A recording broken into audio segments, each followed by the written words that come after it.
话，去用一仓去用一仓这个自助仓。这里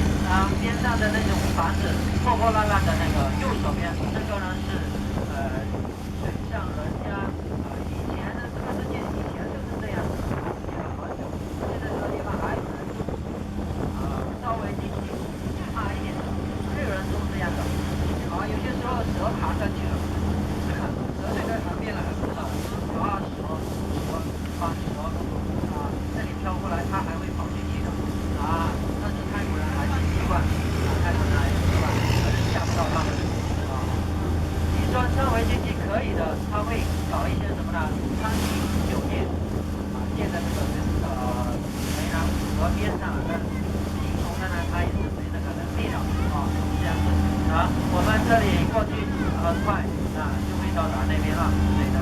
稍微坐一坐欣赏一下这个湄南河风情。今天我们在那边吃的就是自助餐吃好之后我们继续往回走。